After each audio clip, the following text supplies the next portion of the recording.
রাত তখন ঠিক ৩টে।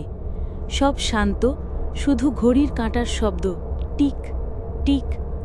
আমি হঠাৎ ঘুম ভেঙে উঠে দেখি বাসার মেন দরজাটা সামান্য খোলা। আমি নিশ্চিত ঘুমানোর আগে ভালোভাবে লক করেছিলাম। ভেতরে ঠান্ডা বাতাস ঢুকছে। কেউ যেন ফিসফিস করে বলল, বের হয়েও না। আমি আস্তে করে দরজার কাছে গেলাম।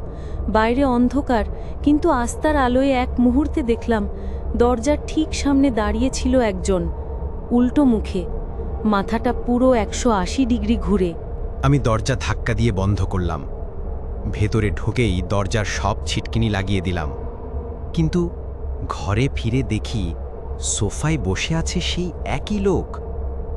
ধীরে মুখ তুলে বলল, তুমি দরজা খুলেছিলে না? আমার গলা দিয়ে শব্দ বের হচ্ছিল না, হাত পা বরফের মতো ঠান্ডা। হঠাৎ আলো নিভে গেল, পুরো ঘর অন্ধকার। অন্ধকারের মধ্যে শুধু তার চোখ দুটো জ্বলছিল, ঠিক আমার চোখের সামনে। তারপর আর কিছু মনে নেই।